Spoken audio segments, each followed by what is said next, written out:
hunt because I enjoy it, not because I need to break out my sweat or something. I mean, that Mally hammered him. My playground is out in the woods, living the backwoods life. I'm kind of hungry. This might affect my performance. Kevin made me eat a biscuit. I'm about to mess my pants. We'll be all right. He didn't get any gravy on it, though. Ooh, thank God. What's up, y'all? We're at McWhorter Rifles here in Dover, Georgia. My man Kyle is fixing to do Kevin a huge favor. This was Kevin's scope, Hawk scope, that was on this rifle he used this past season. Well, he got him a new fancier one now because Kevin, he likes fancier stuff.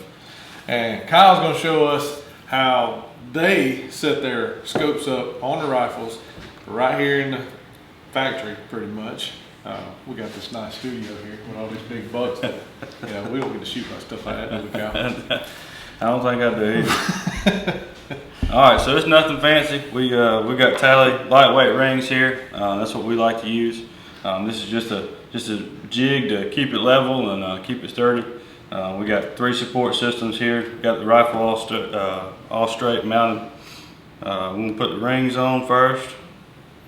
We like to face them like that, just like that. Y'all have any specific kind of rings y'all like to use? These are Tally lightweight. They're as good as they come. They, the lightest rings they make, and they're sturdy.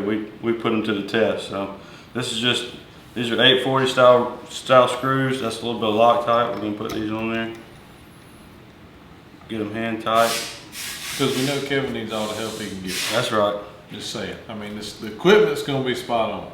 The shooter. These will keep them sturdy for Kevin. When you start shaking real bad, these won't move. That's really what it boils So down to. get them hand tight. You got a 45 inch pound. That's about good. And we do the back set, same thing. When you hear the clicking, you know you got it. That's right.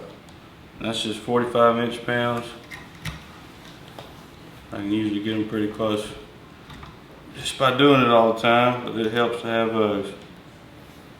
And that's one thing too. Guys like Kyle, Al, and everybody here at McWhorter, they do this every day. They set up guns every day. That's what they do for a living. So when you get a gun from them, you know it's going to be perfect. There's no question. And we've proved that. I mean, bad as we've shot over the years, this just put us right there where we need to be. That's right. Now we're all tightened up. I'm gonna place my level here in the middle of this ring. And we're gonna get it, make sure everything's level. Y'all ever sit at home and you put that new scope on your rifle, you just sit there and eyeball it in your easy chair? that ain't quite good enough to be accurate. We used to do that, and then we started doing it professionally. I don't know how many times I sat there, put the gun on the counter, and you like picking a pane in the window, and you try to line it across there. Redneck improvisation.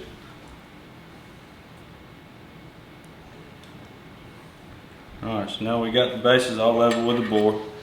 I'm gonna take our scope. We got a real flat surface here on the top, so I'm gonna take it.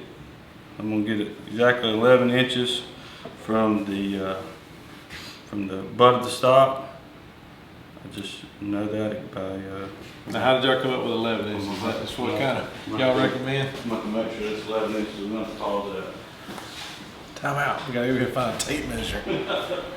All right, so we got the bases level with the bore of the rifle. We're going to take our scope, place it in there. We got a real flat surface here, so it's good to put level on.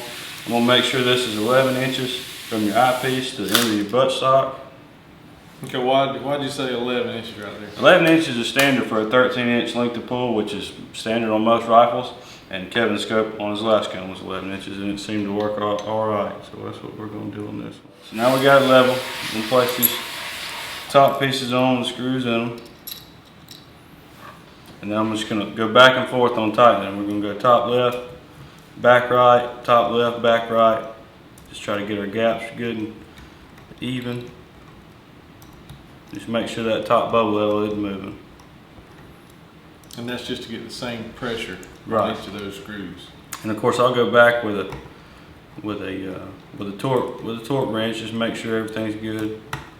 But I'll get it finger tight to start with. We'll just crisscross tighten. This is the Hawk Frontier SF scope. And what the SF is a side focus. So it's got side adjustment for your eye focus as well as your yardage focus.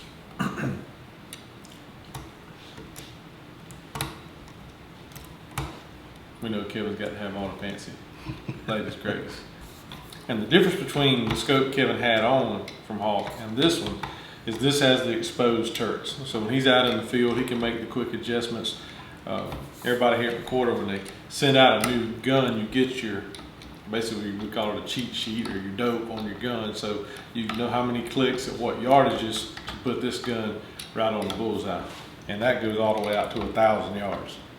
Kevin, I can't even see 1,000 yards. Alright, so we got this hand tight. I'm going to go back with a 15 inch-pound torque wrench.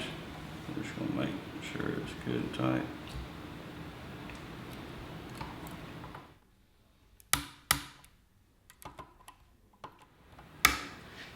Alright, now you're all good to go. Really easy, simple setup, but it's worked for us for a good many years now, and maybe Kevin's good to go and won't miss anything this year. All right, we got Kevin's scope mounted. It's level. It's perfect. Now we're gonna see if it's perfect. See how good Kyle did on it. He's gonna bore sight at 25 yards. Kyle, how do y'all usually do that?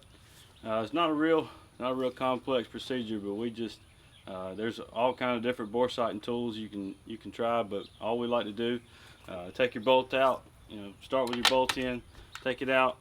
I put my cheek right here on the butt of the stock. We've got a target here at 25 yards. I'll get the middle of the target picture right in the center of my bore, and then I'll look through the scope, make sure we're good. This needs a couple clicks to the left and a couple clicks down. We'll get it good with our crosshairs right in the middle. Look back through your bore, check one more time, make sure it's still in the middle. Then you're ready to go. You'll put your bolt in, fire a shot here at 25 yards. We'll put our headphones on.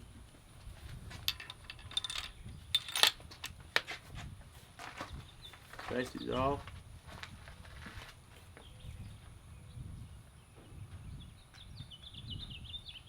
Fire and hold.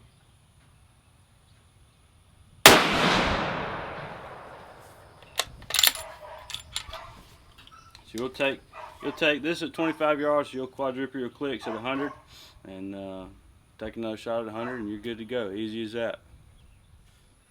We started at 25 yards to bore sight. Now we're got it all sighted in. We're going to take a shot at 100 and make sure everything's good to go.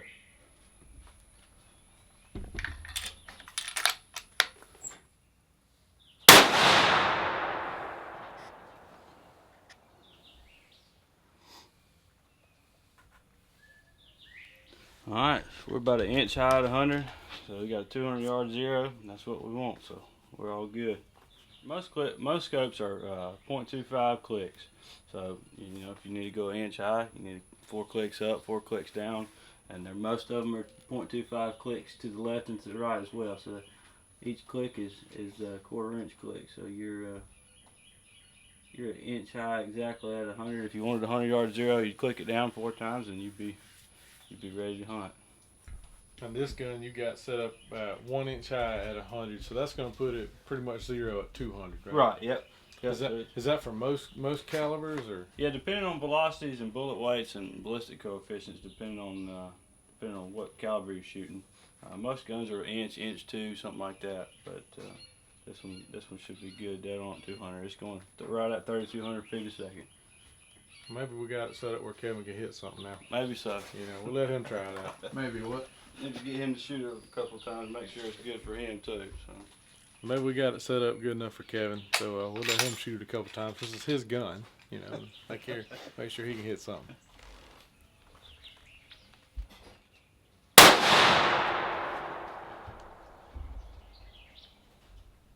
where you at this time? Almost exactly an inch high. Good. Good left and right. Yeah, you look at it. But Kevin, talk to America. yeah. That thing shoots sweet. And one thing I like about it is whenever you squeeze the trigger, it surprises you when it goes off because it's so crisp, no creep on that trigger, and that's a dead deer. That's just a dead target. There's a deer on the target, Oh, is it? and he's dead. Yeah, okay, cool. Living the backwoods life.